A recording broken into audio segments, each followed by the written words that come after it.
नमस्कार। आज के इस ताज़ा विश्लेषण में आपका बहुत बहुत स्वागत है।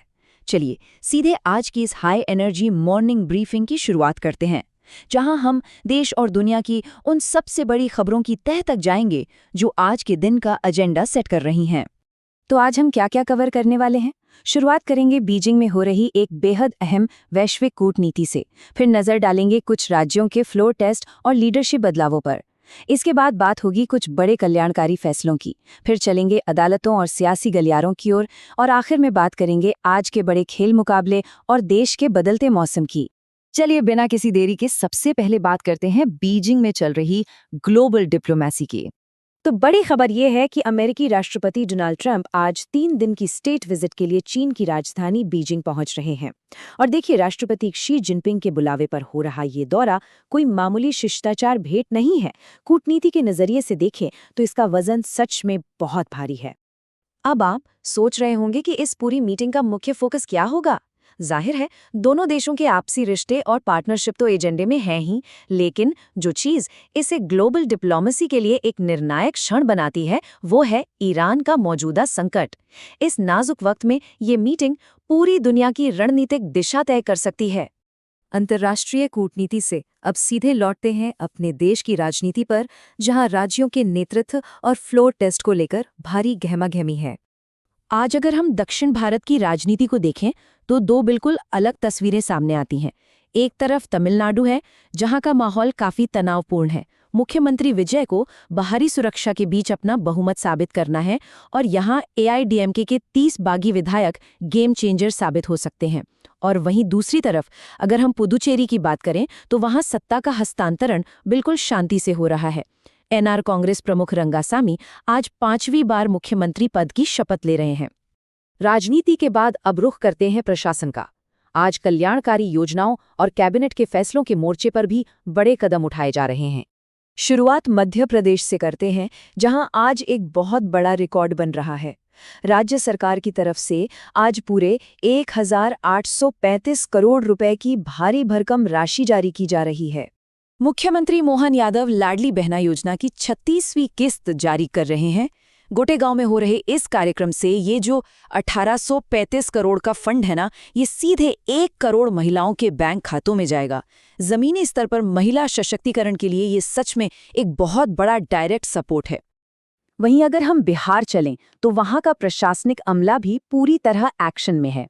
मुख्यमंत्री सम्राट चौधरी आज मुख्य सचिवालय में एक बेहद अहम कैबिनेट बैठक की अध्यक्षता कर रहे हैं। पूरी संभावना है कि राज्य कर्मचारियों के लिए जो 2% लंबित महंगाई भत्ता है, उस पर आज अधिसूचना जारी हो सकती है। और साथ ही रोजगार के नए अवसरों को लेकर भी कुछ अहम रणनीतिक फैसले एजेंडे में सबसे ऊपर हैं। चलिए अब बात करते हैं आज के दिन की कुछ अहम अदालती सुनवाइयों और राजनीतिक अभियानों की। अगर हम आज के दिन का एक टाइमलाइन देखें तो सुबह पुदुचेरी में शपथ ग्रहण और बिहार में कैबिनेट मीटिंग के बाद दोपहर का वक्त पूरी तरह से अदालतों के नाम रहने वाला है। एमपी-एमएलए कोर्ट और सुप्रीम कोर्ट में बड़ी सुनवाइयां हैं, और फिर शाम को हम सभी का ध्यान रायपुर के उस रोमांचक आईपीएल मैच पर होगा। न्यायपालिका की बात करें तो आज का दिन काफी अहम है। सुप्रीम कोर्ट में आज मध्य प्रदेश सरकार की उस याचिका पर समीक्षा होनी है जो शिक्षकों के अधिकारों और टीईटी परीक्षा के नियमों से जुड़ी है।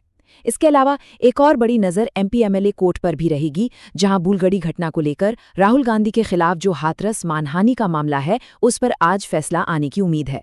राजनीति के मैदान में भी आज एक बड़ा अभियान अपने मुकाम पर पहुंच रहा है। 1 मई को सहारनपुर से शुरू हुई कांग्रेस पार्टी की किसान नौजवान बचाओ यात्रा का आज नई दिल्ली में समापन हो रहा है। बेरोजगारी और किसानों के मुद्दों को लेकर निकाली गई ये पदयात्रा साफ तौर पे 2027 के यूपी चुनावों के लिए भाजपा के खिलाफ एक बड़ी रणनीतिक लामबंदी का हिस्सा है। तो चलिए अपने इस ब्रीफिंग के आखिरी पड़ाव की ओर चलते हैं और बात करते हैं स्पोर्ट्स और आज के नेशनल वेदर की। क्रिकेट फैंस के लिए आज की शाम काफी धमाकेदार होने वाली है। रायपुर के शहीद वीर नारायण सिंह स्टेडियम में शाम 7:30 बजे बैंगलोर और कोलकाता की टीमें आमने सामने होंगी। और ये कोई आम मैच नहीं है, बल्कि प्लेऑफ की रेस के लिए ये एक बहुत ही क्रूशियल मुकाबला साबित होने वाला है। और अंत में जरा देश के मौसम पर नजर डाल लेते हैं। इस वक्त पूरा देश मौसम के दो बिल्कुल एक्सट्रीम छोर पर खड़ा है। एक तरफ पश्चिम में राजस्थान और गुजरात हैं, जो 45 डिग्री के पार वाली भीषण गर्मी का सामना कर रहे हैं, और इसके ठीक उलट पूर्वोत्तर भारत में, खासकर असम और मेघालय में, मूसलाधार बारिश ने बाढ़ जैसी स्थिति पैदा कर दी है। बाकी हिस्सों का हाल भी कुछ ऐसा ही मिला जुला है। दिल्ली, एनसीआर, यूपी, हरियाणा और पंजाब में धूल भरी आंधी ने गर्मी से थोड़ी राहत तो दी है। उधर मध्य प्रदेश और छत्तीसगढ़ में आंधी तूफान का येलो अलर्ट जारी किया गया है। और हैरान करने वाली बात यह है कि पहाड़ों पर जैसे उत्तराखंड और हिमाचल में इस वक्त भी बर्फबारी और ओले गिर रहे हैं। वहीं दक्षिण में केरल और तमिलनाडु में भारी मानसूनी बारिश का दौर जारी है। तो कुल मिलाकर आज का दिन बड़ी हलचलों से भरा है। अब सबसे बड़ा सवाल यही उठता है कि बीजिंग में हो रहे ये कूटनीतिक फैसले और अपने राज्यों में हो रहे ये बड़े राजनीतिक बदलाव आने वाले कल की नीतियों और गठबंधनों की दिशा कैसे तय करेंगे। ये कुछ ऐसे घटनाक्रम हैं जिनका असर हम आने वाले कई दिनों तक महसूस करेंगे। आज के इस विश्लेषण में हमारे साथ जुड़ने के लिए आपका बहुत बहुत शुक्रिया।